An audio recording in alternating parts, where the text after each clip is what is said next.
Genetics biology का एक branch है। क्या है बेटा? बायोलॉजी का एक ब्रांच है। देखो, बायोलॉजी कैरेक्टर हमारे बच्चों में कैसे ट्रांसफर हो रहा है, अरे बात समझ में, उनके बारे में हम लोग पढ़ते हैं। सिमिलरिटीज, डिसिमिलरिटीज पेरेंट में, ऑफ स्प्रिंग में, या फिर उनके सिबलिंग में क्या है, इनको हम लोग किस में पढ़ते हैं? किस में पढ़ते हैं? जेनेटिक्स में पढ़ते हैं। देखो, पहले है जेनेटिक्स, जिसमें हम लोग क्या पढ़ते हैं? जिसमें हम लोग पढ़ते हैं कि माता पिता से बच्चों के अंदर कैरेक्टर कैसे गया है, और फिर ये बच्चे अपने मां बाप से कैसे अलग हैं, और ये अपने भाई बंधु से कैसे अलग है। अच्छा, हम लोग जैसे एक बात कह रहे हैं कि हमारे 3 भाई हैं, मान लेते हैं, अरे बात समझ में, हम तीनों भाई एक ही माँ बाप के बच्चे हैं, लेकिन हम लोग तीनों लोग अलग अलग हैं। अरे बात समझ में, मम्मी पापा में से कैरेक्टर, कैरेक्टर का मतलब कि जो हमारे शरीर में है वो सब कैरेक्टर है। आंखों का रंग कैरेक्टर है, आंख बड़ा है कि छोटा है, कैरेक्टर है। हाइट बड़ा है कि छोटा है, कैरेक्टर है। मोटे हैं कि पतले हैं, कैरेक्टर है। सांवले हैं कि गोरे हैं कि एकदम गोरे हैं, रसियन टाइप, कैरेक्टर है। अरे बस कैरेक्टर है। अरे बस समझ में। अब उसी तरीके से ये कान जो होता है ना, कईयों का कान एकदम चिपका होता है और कईयों का कान फ्री लोब्ड होता है। अरे बस समझ में, ये कैरेक्टर है। आंखों का रंग कैसा है, नीला है, काला है, भूरा है। अरे बस समझ में, बालों का रंग कैसा है, ये सब जो भी हम कह रहे हैं ना कि फलानवा ऐसन है, इसका मतलब हम उसके कैरेक्टर के बारे में बात कर रहे हैं। अरे बस खराब है, इस सब के बात नहीं कर रहे हैं। खराब है, नीमन है, इस सब का बात कैरेक्टर में नहीं लिया जाता है। उसका फिजिकल अपीयरेंस, कौनों का दांत आप देखिएगा फर्क फर्क होगा। अरे भाई, कौनों का दांत एकदम सुंदर होगा, कौनों का दांत, तो नाक देखिए हमारा एकदम छोटा है। अरे बस, कौनों का इतना बड़ होगा, कौनों का 4 कट्ठा में होगा। तो ये सब क्या है? कैरेक्टर है। बोलो, कैरेक्टर का मतलब समझ में आ गया? कैरेक्टर का क्या मतलब है? कैरेक्टर मतलब क्या है? जो आप हमारे बारे में कह रहे हैं ना देख के, वो सब हमारा क्या है? कैरेक्टर। अब इसका एग्जाम्पल आपको समझ में आया कि एग्जाम्पल हमने क्या बोला, वो क्या? तो ये है, वो कहां से आया है? मम्मी पापा में, मम्मी पापा से आया है। कुछ मम्मी का कैरेक्टर आया है, कुछ पिताजी का कैरेक्टर आया है, तो मम्मी पापा से। अच्छा, तो ये हमारे तो जेनेटिक्स क्या है? जेनेटिक्स एक ब्रांच है बायोलॉजी का, जिसमें हम लोग कैरेक्टर कैसे ट्रांसफर हो रहा है उसके बारे में पढ़ेंगे, और कैसे हम लोग अपने मम्मी पापा से अलग है, या हम अपने भाई बंधु से कैसे अलग है, इनके बारे में हम लोग इसमें पढ़ते हैं। तो जेनेटिक्स में हम लोग क्या पढ़ते हैं? कैसे कैरेक्टर ट्रांसफर हुआ है, कैसे कैरेक्टर ट्रांसफर हुआ है, और दूसरी बात हम लोग कि हम लोग अपने मां बाप से कैसे डिफरेंट है। हम मम्मी पापा के ही बेटे हैं, लेकिन हम उनके जैसे नहीं हैं, मतलब हम में वेरिएशन है, हम में कुछ बदलाव है। हमारे ही भाई बंधु जो कि उन्हीं मम्मी पापा के बेटे हैं, फिर भी हम में अंतर है। तो इसी अंतर को और कैसे ट्रांसफर होता है कैरेक्टर, इसको हम लोग पढ़ते हैं किसमें? जेनेटिक्स में। इसकी कहानी है। अब मैं बात कर रहा हूं हेरिडिटी, इसी को इनहेरिटेंस भी कहा जाता है। थोड़ा अंतर है, लेकिन अपने लेवल पे इतना ही जानो कि अगर कोई पूछे हेरिडिटी क्या है या इनहेरिटेंस क्या है, तो आप transfer of character from parent to offspring, that is called heredity. Heredity क्या है बेटा? अब जैसे देख लो, जैसे एक जीव है जिसका आंख नीला है, ये तो हरा बन गया, कोई बात नहीं, और ये उसकी है, ये पिंकी है, और इसकी आंखें कैसी है? पिंक। अब इनके वजह से एक बच्चा हुआ जिनकी आंखें कैसी हैं? वही नीली आंखें हैं। पेरेंट से ऑफ स्प्रिंग में, पेरेंट से ऑफ स्प्रिंग में। अच्छा, क्या नीली आंखें is the character of that child? The character of that parent is नीली आंखें, और इनकी पिंक आंखें। बोलो, क्लियर है इतना बात? लेकिन इनके मिलने की वजह से जो बच्चे का जन्म हुआ, उस बच्चे का आंख कैसा है? नीला है। उस बच्चे का आंख कैसा है? नीला। तो ये जो मम्मी पापा से बच्चों के पास ये जो कैरेक्टर ट्रांसफर हुआ है ना, that is called heredity, that is also called inheritance, that is also called inheritance. What is the difference? The transfer of character from parent to offspring is known as what is called heredity. बताओ heredity clear है कि heredity chapter का नाम clear है कि heredity में हमें क्या पढ़ना है? कैरेक्टर ट्रांसफॉर्मेशन पढ़ना है. अब कौन से कैरेक्टर? तो देखो पहले तो इसमें बार बार तुमको कैरेक्टर ना जाने कितने बार कैरेक्टर वर्ड यूज किया जाएगा, और कुछ टर्म है जो कि टर्म तुमको बार बार यूज होगा और तुमको वो प्रॉब्लम करेगा. तो पहले बताओ हेरिडिटी क्या होता है? वेरिएशन का मतलब होता है बदलाव, changes in the organism with respect to their parent.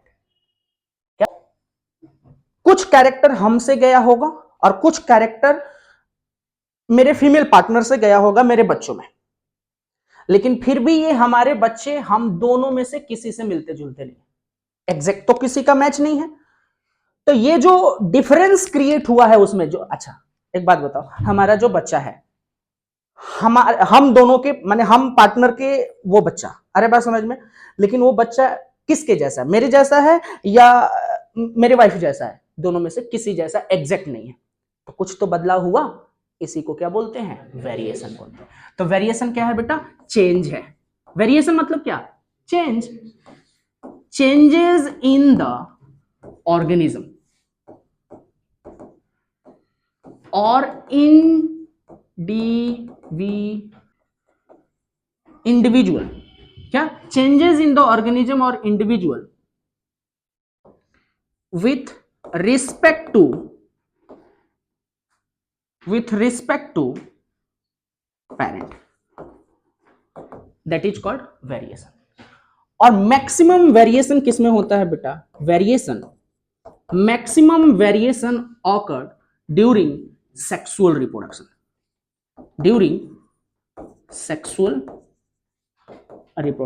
देखो ये जीवन में पहली मैक्सिमम ड्यूरिंग सेक्सुअल रिप्रोडक्शन और minimum during a sexual reproduction. माने वेरिएशन तो होगा ही होगा. किसमें वेरिएशन होगा? ऑफस्प्रिंग में वेरिएशन तो होगा ही, लेकिन सबसे ज्यादा वेरिएशन कौन से रिप्रोडक्शन में होता है? इसीलिए कभी भी कोई भी ऑफस्प्रिंग अपने पेरेंट का 100% कार्बन कॉपी नहीं होता है. दैट इज वाई, इसलिए no individual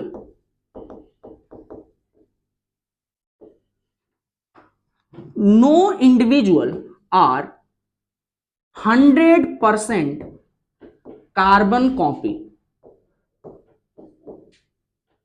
of their parent. पहले बताओ, जीव 100% अपने पेरेंट जैसा हो सकता है? नहीं हो सकता. 99% हो सकता है, 99.9% हो सकता है, लेकिन अभी भी 0.1% क्या रहेगा? कुछ तो डिफरेंस रहेगा. अब चाहे सेक्सुअल रिप्रोडक्शन हो चाहे एसेक्सुअल रिप्रोडक्शन हो, 100% किसी भी रिप्रोडक्शन में अपने पेरेंट का कार्बन कॉपी का मतलब हो गया एग्जैक्ट कॉपी. अरे बात समझ में, कभी भी ऐसा नहीं होता है.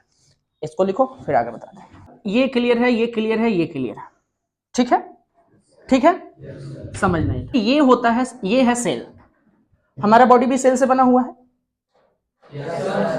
तो जितने भी लिविंग ऑर्गेनिज्म है उनका बॉडी या वो खुद सेल है या फिर वो बहुत सारे सेल का कलेक्शन है. तो अगर मैं सेल के बारे में बोलूं तो मैं अपने बारे में भी बोल रहा हूं. ले भाई बोल ही नहीं रहे. तो मैं एक सेल के बारे में बोलूं या 1000 सेल के बारे में बोलूं, जो बोल रहा हूं वो सबके लिए सेम ही है. और ये रहा उसका न्यूक्लियस. ये क्या रहा उसका? और ये रहा उसके अंदर ऐसा कुछ बहुत सारे धागे जैसा कोई चीज. क्या मैं बोल रहा हूं? क्रोमेटिन। क्रोमेटिन क्या है? धागे जैसा स्ट्रक्चर जो कि न्यूक्लियस के अंदर बंद है।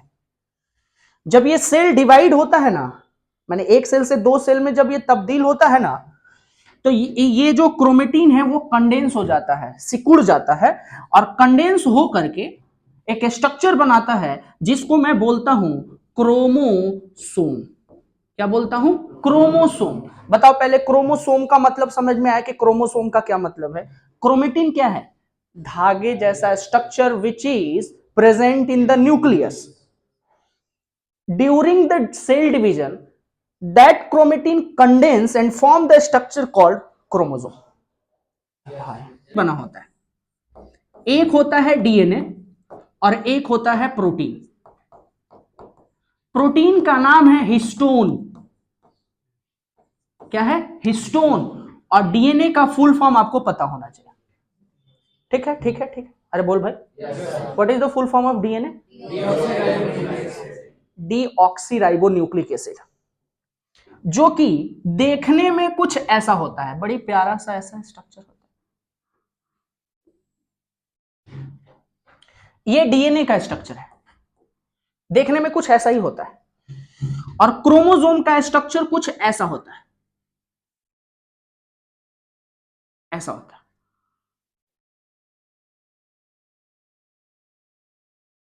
ऐसा होता है। अब तुम अगर बुक में देखोगे ना, तो ये स्ट्रक्चर ऐसा ही बनाया हुआ रहता है, तो हम इस चीज को ऐसे थोड़ा सा बना देते हैं।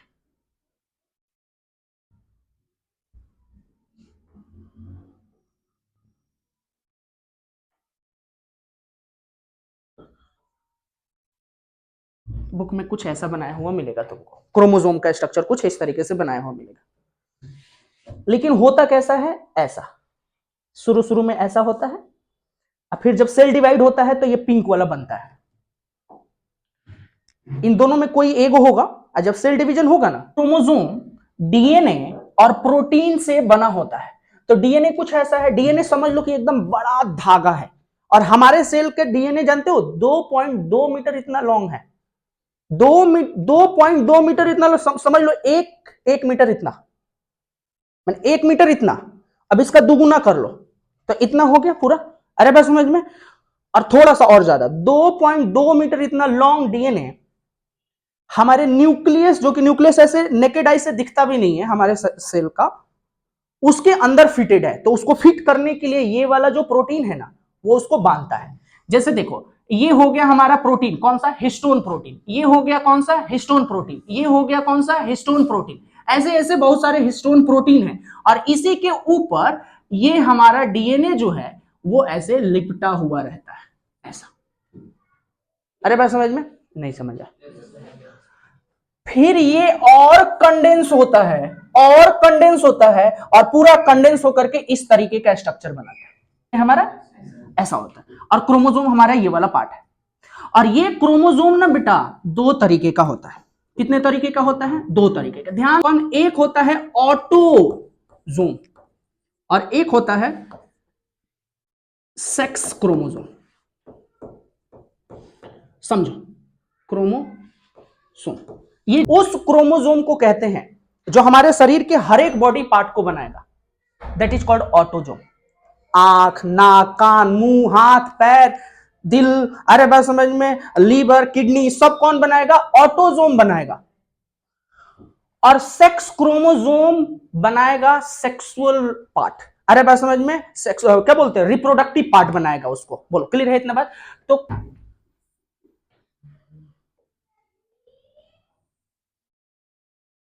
तो ये हो गया हमारा डीएनए, ये हो गया हमारा डीएनए, और ये कितना है?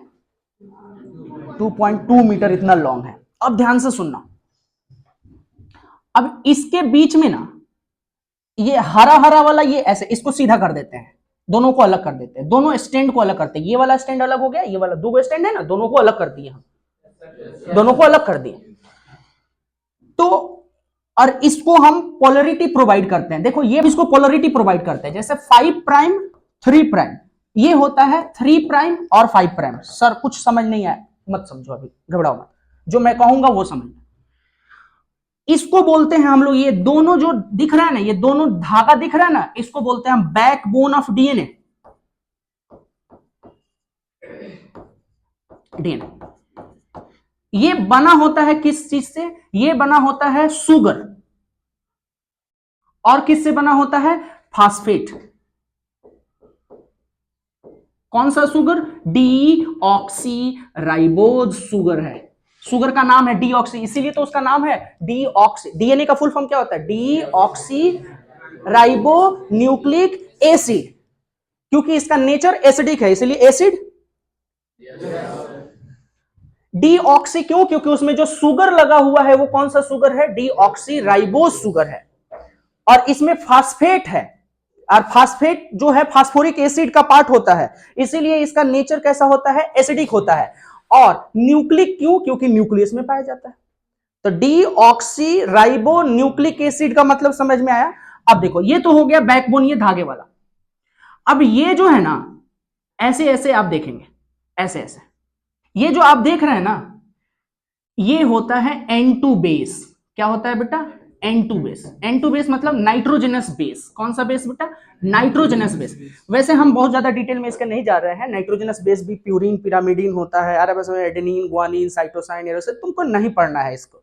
तो मैं क्या बताना चाह रहा हूं, ध्यान से समझो, ध्यान से सुनना। ये जो ऐसे ऐसे देख रहा है ना, सीढ़ी जैसा, ये नाइट्रोजनस बेस है, और ये दोनों भी आपस में जुड़े हुए हैं हाइड्रोजन बॉन्ड से। कौन से बॉन्ड से बेटा? हाइड्रोजन, घबराओ मत, हाइड्रोजन बॉन्ड से जुड़े हुए हैं। ध्यान से सुनो। अब जैसे मान लो कि ये रुक जा, नाइट्रोजनस बेस कौ गो है? 4-5 गो है। एडेनिन, ग्वानिन, साइटोसाइन, यूरेसिल और थाइमिन, 5 गो होता है। ए जो है ना वो हमेशा टी से जुड़ता है, और जी जो है ना वो हमेशा सी से जुड़ता है। यूरेसिल थाइमिन की जगह पे होता है, ये आरएनए में होता है। रुक जाओ, ए टी से, टी ए से, जी सी से, सी जी से जुड़ेगा। इतना बात समझ में है? क्या बोले हम क्या बोले? हम बोले सर ये डीएनए है, डीएनए का ये वाला जो है ना, इसको बैकबोन बोलते हैं, जो कि फास्फेट और शुगर से बना होता है। और ये बीच बीच में आप देख रहे हैं ना, ये हरा वाला, इसको हम क्या बोलते हैं? ये नाइट्रोजनस बेस है, जो कि ये बॉन्ड दिखाया गया है। ये कौन सा बॉन्ड है? हाइड्रोजन बॉन्ड दिखाया गया है। और मैं बोला कि नाइट्रोजनस बेस जो होते हैं वो 5 तरह के होते हैं। कौन कौन? एडेनिन, ग्वानिन, साइटोसाइन, यूरेसिल और थाइमाइन। तो एडेनिन हमेशा ही थाइमाइन से जुड़ता है, और ग्वानिन हमेशा ही साइटोसाइन से जुड़ता है। ए किससे जुड़ेगा? टी से, और टी किससे जुड़ेगा? ए से। जी किससे जुड़ेगा? सी से। सी किससे जुड़ेगा? जी से। ध्यान से सुनना, बस बस, जीन अब डिफाइन ही होने वाला है, जीन अभी डिफाइन ही होने वाला है। ए किससे जुड़ेगा? टी से। अब हमारे पास जो डीएनए है ना, वही डीएनए तुम्हारे पास भी है, वही डीएनए बैक्टीरिया के पास भी है, सेम है। वही डीएनए हमारे प्रोटोजोआ में भी है, वही हमारे पेरेंट्स में भी है, लेकिन हम पेरेंट्स से अलग है। क्यों? क्योंकि ये ए टी जी सी का सीक्वेंस अलग अलग है, कि ए जी सी जी ए टी, इसके सामने टी होगा, इसके सामने सी होगा, इसके सामने जी होगा, इसके सामने सी होगा, इसके सामने टी होगा, और इसके सामने ए होगा। बोलो, क्लियर है इतना बात? अब बस बस बस बस। कभी आप सेंट्रल डोग्मा का नाम सुने हैं? सुने होंगे, अगर आप शुरू से क्लास कर रहे हैं तो सुने होंगे। सेंट्रल डोग्मा कभी तो सुने होंगे, नहीं सुने तो सुन लीजिए। सेंट्रल डोग्मा वो क्या है ना, कि डीएनए से बनता है। सुनो इधर, आरएनए, आरएनए से क्या बनता है? प्रोटीन। और ये प्रोटीन ही डिसाइड करता है कि आपके सेल का उस पार्टिकुलर। अच्छा एक बात बताओ ना, हमारे स्टमक का सेल HCl रिलीज कर रहा है, म्यूकस रिलीज कर रहे हैं। हमारे आंख के सेल, वो भी सेल से बना, आंख के सेल फोटो रिसेप्टर है, कान का सेल फोनो रिसेप्टर है, स्किन के सेल जो होते हैं थर्मो रिसेप्टर होते हैं। सब सेले से बना है, लेकिन उनको पता कैसे चलता है कि ये हीट है, तो ये लाइट है, तो ये साउंड है? पता कैसे चलता है? उनमें बने हुए प्रोटीन डिसाइड करवाता है, और वो प्रोटीन को बनवाता कौन है? आरएनए। और आरएनए किससे बनता है? डीएनए से बनता है। तो ये एक बेसिक प्रिंसिपल है जो कि हर एक सेल में चलेगा, चाहे वो प्रोकैरियोट्स हो चाहे वो यूकैरियोट्स हो। बोलो क्लियर है इतना? तो this basic principle is known as central dogma. हाँ हाँ yes, और प्रोटीन जो होता है ना, ये किससे बनता है? ध्यान से सुनो, इसका यूनिट क्या होता है, माने इसका मोनोमर क्या होता है? मोनोमर क्या होता है? क्या होता है? क्या होता है? Amino acid. किससे बना होता है बेटा? एमाइनो एसिड से। अब ध्यान से, तीन गो, एक दो तीन, वैसे ही एक दो तीन, ऐसे ऐसे बहुत सारे हैं ना भाई, ऐसे ऐसे बहुत सारे हैं। अच्छा, ए के ये ए है और ये सी है और ये जी, ए है जी है सी है, अगर ये इधर हो गया और ये इधर हो गया तब वो सेम नहीं है, तब वो डिफरेंट है। हाँ, ये अगर इधर हो गया ये इधर हो गया तब वो सेम नहीं है। तो ये तीन तीन का जो पेयर होता है ना, इसको बोलते हैं कोडॉन। क्या बोलते हैं? कोडॉन। एक कोडॉन एक एमाइनो एसिड के लिए कोड होता है, ये किसी दूसरे एमाइनो एसिड का कोड हो गया, और एमाइनो एसिड को जोड़ जोड़ करके प्रोटीन बनता है, और वही प्रोटीन हमारे सेल को क्या क्या डिसाइड कराता है? फंक्शन डिसाइड करवाता है। अब ध्यान से सुनो, जीन क्या है? जीन, जीन डीएनए का वो पार्ट, जैसे मान लो डीएनए का ये पार्ट हो गया, डीएनए का वो पार्ट, डीएनए का वो एक्टिव पार्ट जो प्रोटीन बनवाएगा, डीएनए का वो पार्ट जो क्या बनवाएगा, उसको क्या बोलेंगे? जीन बोलेंगे। क्या बोलेंगे? जीन बोलेंगे। जीन क्या है? जीन क्या है? डीएनए का वो पार्ट जो प्रोटीन बनवाएगा, माने ये डीएनए है पूरा, डीएनए का ये वाला पार्ट जो है ये आरएनए बनवाएगा। बोलो, और ये आरएनए क्या बनवाएगा? प्रोटीन बनवाएगा। तो क्या हम ये डीएनए का वो पार्ट जो प्रोटीन बनवाने में मदद कर रहा है, इसी को हम क्या बोलेंगे? जीन। इसी को हम क्या बोलेंगे? जीन। तो जीन वर्ड समझ में आया? जीन थोड़ा समझने के लिए टाइम लगा, बट कोई बात नहीं है। तो जीन के लिए आप सिंपल सा एक बात बोलो ना, जीन क्या है? बोलो बोलो। कितने तरह? दीदी मर्दवा, हम देखो क्या था? ऑटोजोम, और क्या था? Sex chromosome. Autosome, sex chromosome. अब चाहे, अच्छा ह्यूमन की बात कर ले, ह्यूमन की, तो ह्यूमन के शरीर में दो तरह के सेल होते हैं। कौन कौन बताओ? एन और टू। एन बोले तो हैप्लॉइड, अरे बोल भाई जल्दी जल्दी बोल। और टू एन बोले तो, हमारे शरीर में 2n कितना है? 46, और हैप्लॉइड कितना है? 23। इसको मैं 23 पेयर भी बोल सकता हूं, घबराने वाली बात नहीं। अब ध्यान से सुनो, उस हैप्लॉइड के बारे में अगर मैं बोलूं, हैप्लॉइड सेल के बारे में अगर मैं बोलूं, तो उसमें से 1 से लेकर के और 22 तक ऑटोजोम होता है। कौन सा जोम होता है? ऑटोजोम होता है। और जो 23rd है, 23वां, इसको बोलते हैं सेक्स क्रोमोसोम। बोलो। लेकिन डिप्लॉइड जो है जोड़ा में होता है, जोड़ा में होता है, जोड़ा में। भगवान सबकी जोड़ी बनाए हैं, तो क्रोमोसोम का भी जोड़ी बनाया है। आपके एगो सेल निकाल लिया जाए ना, तो उसमें कितने क्रोमोसोम होंगे? यहां से निकाल लिया, यहां तो डिप्लॉइड सेल है, कितने होंगे? 46। 46 मतलब एक 46 माने 23 पेयर ना, अरे 23 पेयर ना, ठीक ठीक ठीक, 23। तो पहला पेयर, दूसरा पेयर, तीसरा पेयर, 23 पेयर। तो ये देखिए, एक ये हुआ और इसके अपोजिट में एक ये हुआ, तो ये एक पेयर हुआ ना, तो ये पहला हो गया, ये पहला हो गया। वैसे ही दूसरा में भी ऐसा हो गया। मान लीजिए दूसरा में कुछ और ले लेते हैं, गांधी जयंती मना लेते हैं, ये हो गया और एक ये हो गया, तो ये दूसरा पेयर हो गया।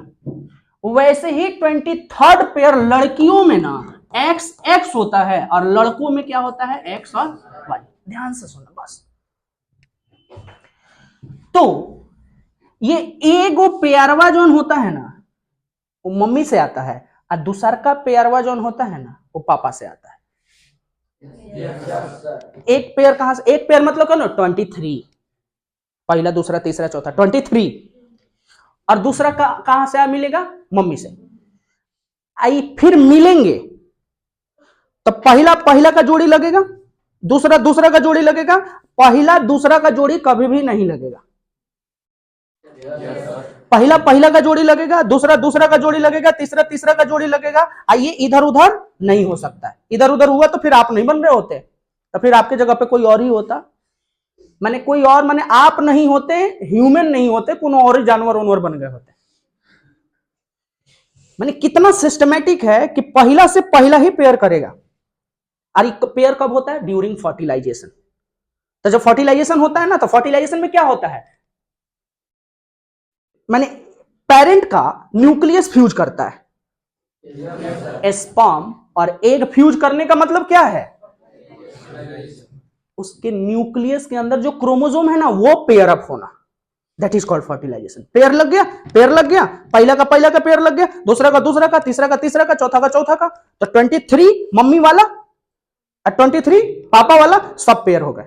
और जब पेयर हो गए तब कहा गया कि फर्टिलाइजेशन कंप्लीट हुआ और जाइगोट बन गया। है ना, थोड़ा सा लेंदी है ना, यस सर। बोलो इतना बात समझ में। तो ये दोनों पहला पहला वाला दोनों आपस में होमोजाइगस कहलाता है, होमोजाइगस। और पहला दूसरा आपस में हेटेरोजाइगस, हेटेरो मतलब डिफरेंट, तो पहला दूसरा एक ही है, नहीं पहला दूसरा अलग अलग है ना, तो heterozygous. This chapter is only for terminology. ये चैप्टर में टर्म छूटा कि आगे देख लेना होमोजाइगस हेटेरोजाइगस मिलेगा तुमको, तब वहां देखो देखो तो पहला पेयर आपस में क्या हुआ, होमोजाइगस, और दूसरा पेयर आपस में क्या हुआ, होमोजाइगस, तीसरा अपने में क्या हुआ, होमोजाइगस, लेकिन पहला और दूसरा आपस में क्या हुआ, हेटेरोजाइगस। हाँ हाँ, अब सुनो, हम लोकस समझाने वाले थे, क्या समझाने वाले थे, लोकस। इतना हमको समझना ही नहीं था सर, हमको इतना नहीं समझना था। अच्छा हमने क्या समझाया तुमको, होमोजाइगस, क्या समझाया, होमोजाइगस और हेटेरोजाइगस।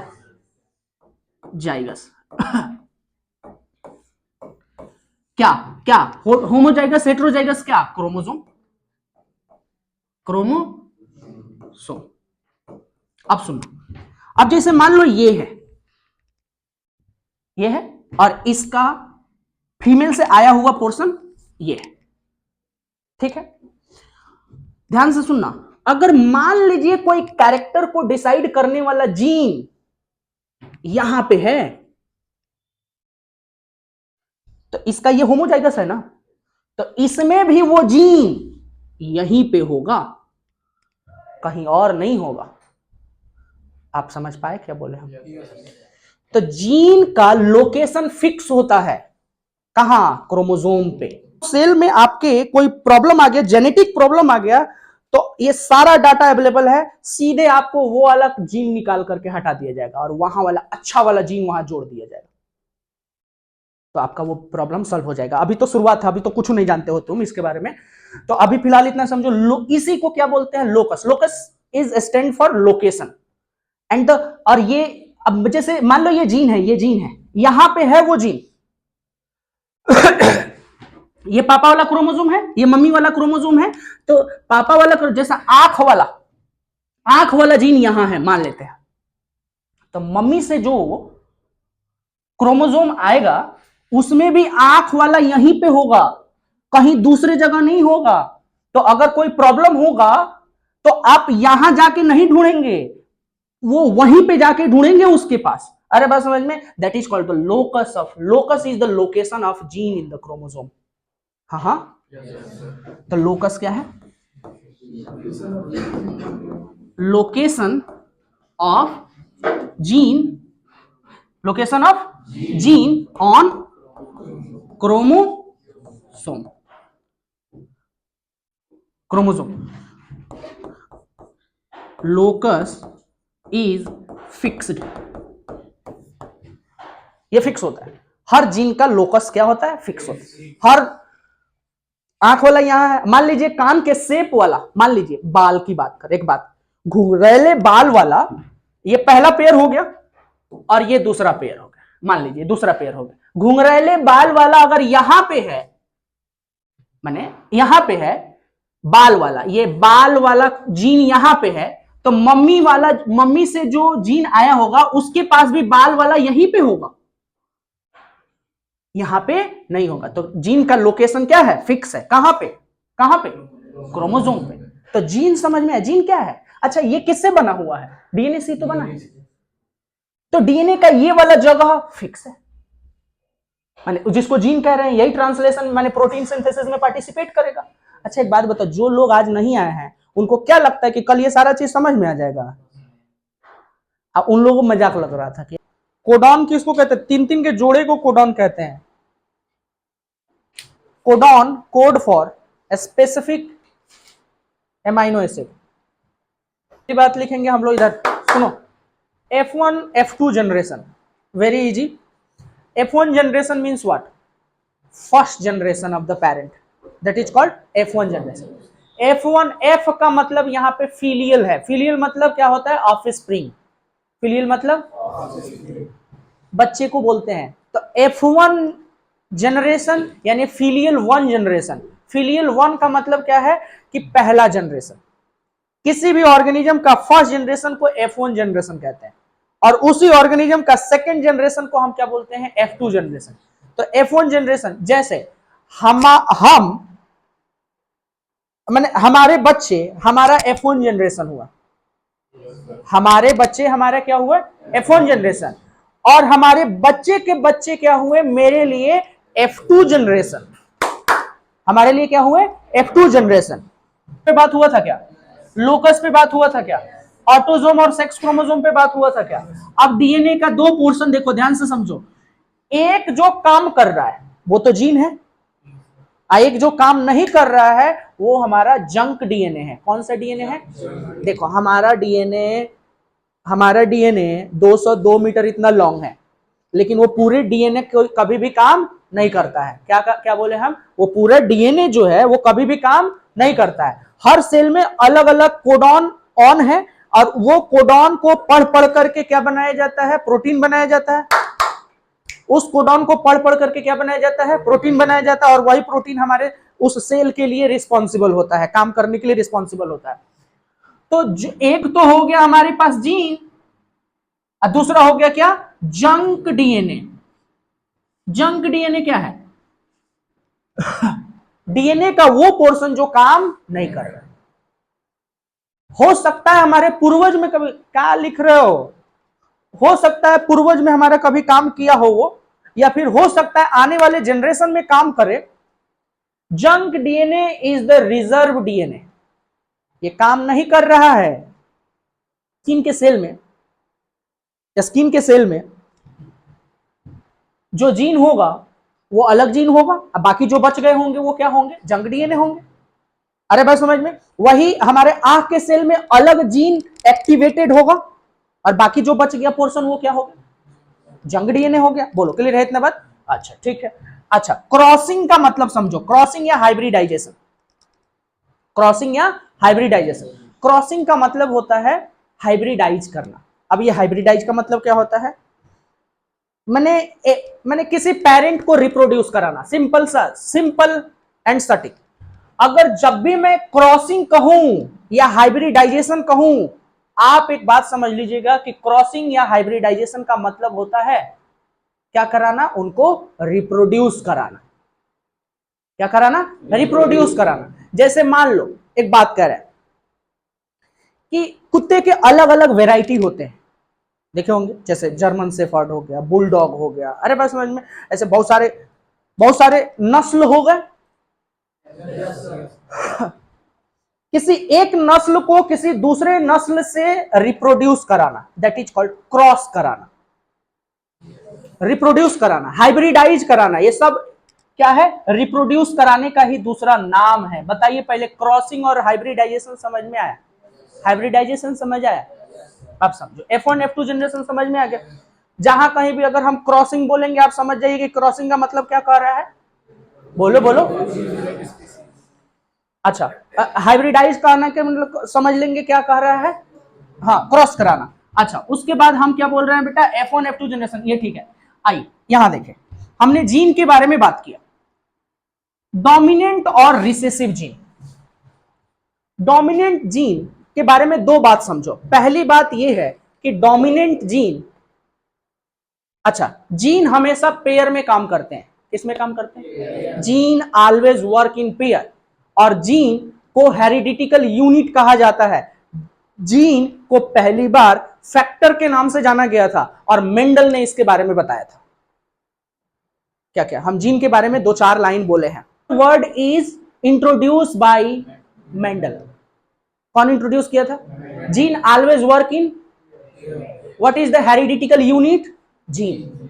ये 3 पॉइंट बोले ना जीन के बारे में। जीन लिखो, father of modern genetic Mendel.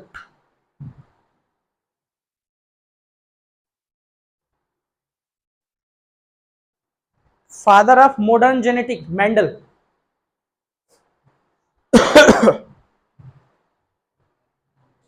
हो गया जीन के बारे में। अब जीन का दो पोर्शन लिखे ना, एक डोमिनेंट और एक रेसेसिव। लिखो जीन का टाइप लिखो,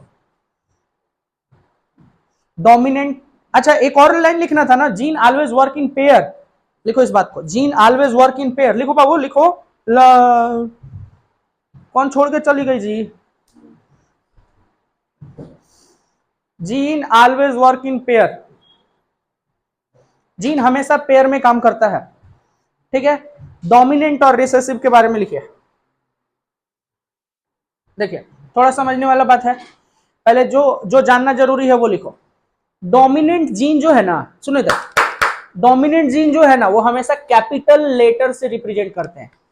डोमिनेंट जीन को किससे रिप्रेजेंट करते हैं, अगर मैं कहूं कि ये बताओ तो ये क्या होगा, ये डोमिनेंट है या रिसेसिव है, डोमिनेंट है। अरे बात समझ में। अच्छा ये बताओ, ये रिसेसिव है। तो dominant gene always represented by capital letter और recessive is represented by small letter.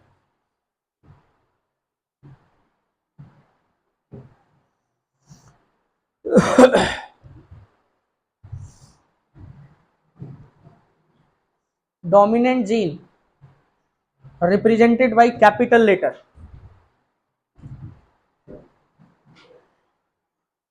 Dominant gene के नीचे लिखना एक और बात, डोमिनेंट जीन वो जीन होता है जो डोमिनेट करता है दूसरे जीन पे। रिसेसिव जीन वो होते हैं जो डोमिनेट होते हैं।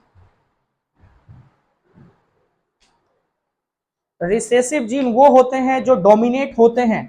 है बताओ ये बताओ, तो ये तो रिसेसिव है और ये डोमिनेंट जीन है। जीन हमेशा पेयर में काम करेगा, एक जीन मम्मी से आएगा एक जीन पापा से आएगा, बोल ही नहीं रहा।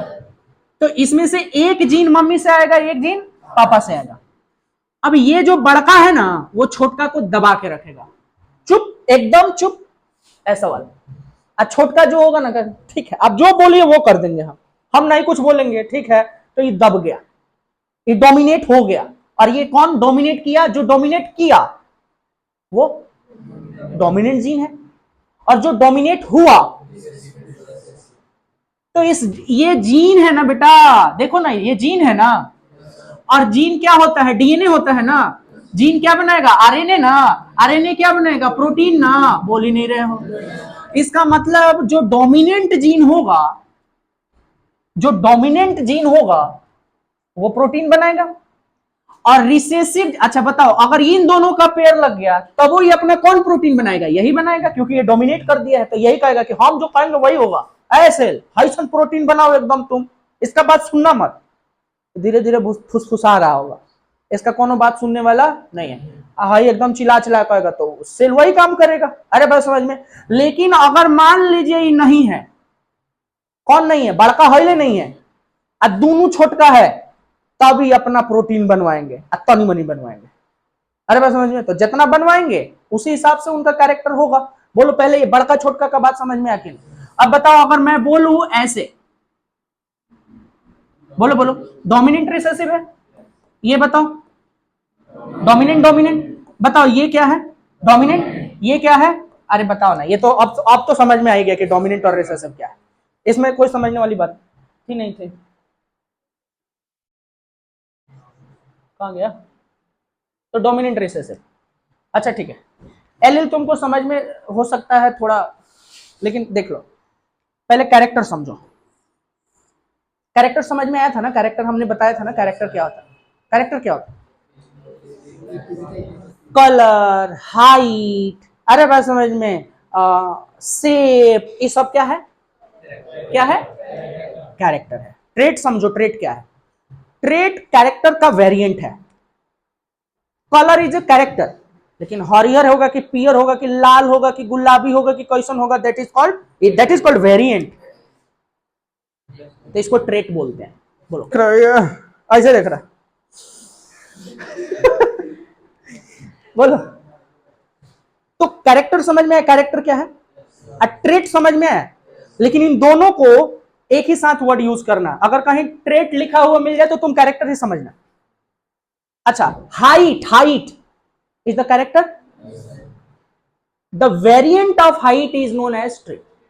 तो कैसा हो सकता, अच्छा हाइट क्या है, हाइट क्या है, कैरेक्टर। अब छोटा हाइट है कि बड़ा हाइट है, that is called trait, that is called बोलो, इतना बात क्लियर है, कोई दिक्कत वाली बात नहीं।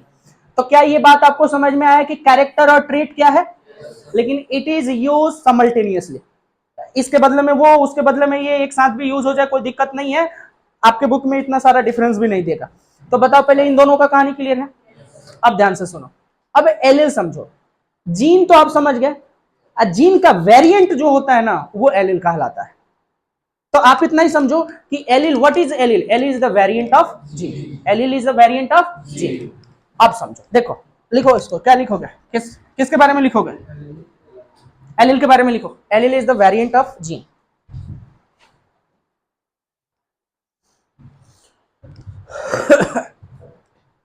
Allele is the variant of gene, बस बस, छुट्टी होने वाला है, घबराए मत, ये खत्म होने वाला है और छुट्टी होने वाला है, घबराए मत, टाइम मत देखिए।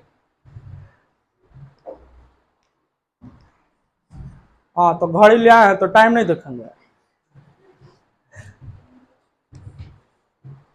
हो गया।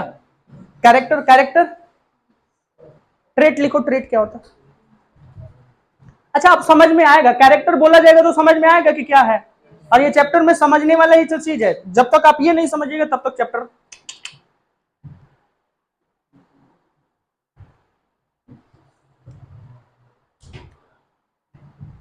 हो गया हो गया हो गया हो गया बाबू, बोलो, मुंह सूख गया, सुथनी खानी होगी, चाय बनवाए, कब चाहे, 3 4 5 6 7 8 9 10 11 12 13 14 15 16 17 18 19 20,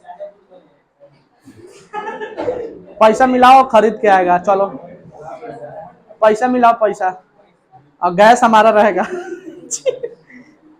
चाय पियोगे तुम लोग, जिसको नहीं पीना है वो छुट्टी बाद चला जाएगा, जिसको पीना है वो जाके बाहर पी लेगा। तुम लोग को चाय पिया है हम, वाह, आशा ढेर दिन बाद आया तो पियाइए सब चाय पिए। बोलो, ये हो गया, ये हो गया। अब देखो है चुप, जीनोटाइप, फिनोटाइप, अब इसका समझो, जीनो एकदम इजी है। जीनोटाइप क्या है, genetic description of an organism is known as, अरे जीनोटाइप लिखा है ना, तो जीन का टाइप, माने जीन का कैसा टाइप है। अच्छा जीन का टाइप ऐसा भी हो सकता है, क्योंकि gene always work in pair, gene का टाइप ऐसा भी हो सकता है, जीन का टाइप ऐसा भी हो सकता है कि नहीं हो सकता। तो उस जीव के अंदर जीन का डिस्क्रिप्शन कैसा है, कैसा टाइप है, उसी को तो जीनोटाइप कह रहे हैं। भाई बोल, genotype, genotype, the genetic description of an organism is known as genotype, लिखो, genetic description of an organism is known as genotype, genetic description of an organism is known as genotype.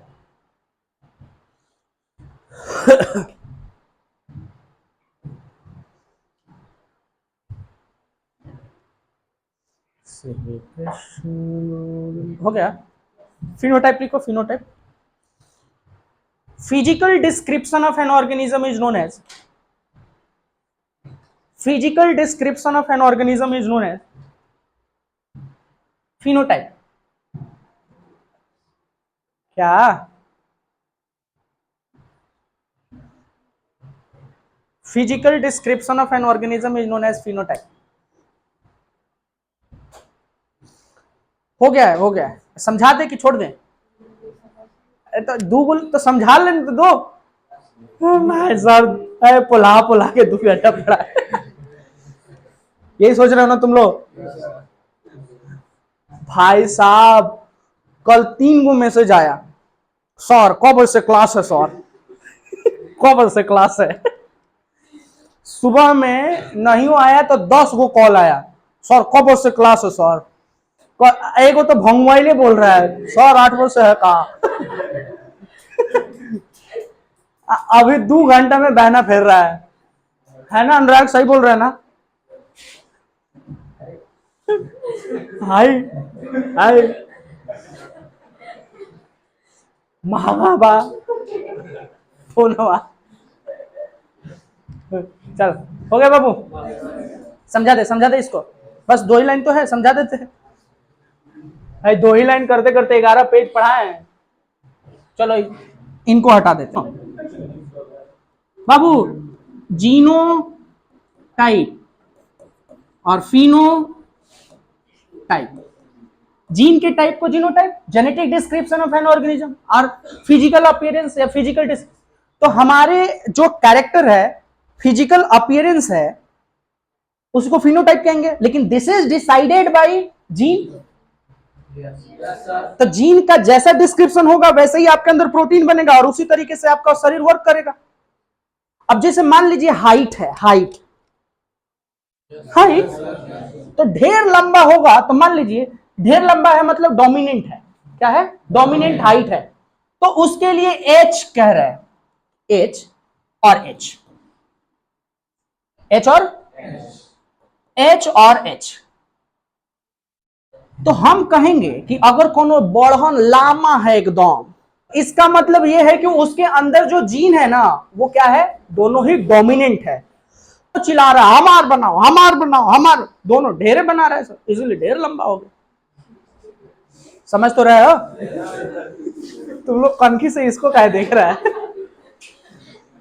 रास्ता में रिगाते जाएगा बड़का बड़का एच।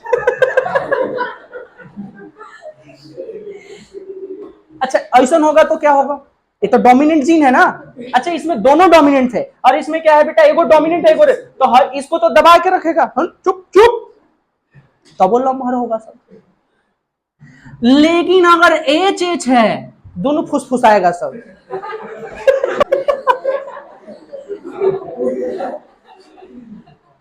तो अब बताओ, ये तो छोटा होगा ना भाई, शॉर्ट हाइटेड होगा, और ये लॉन्ग हाइटेड होगा। बोल ही नहीं रहा सर। नॉर्मल वाला बताइए ना सर, नॉर्मल वाला जैसे हम लोग हैं सर, हम लोग माने आप उसमें मत आइए।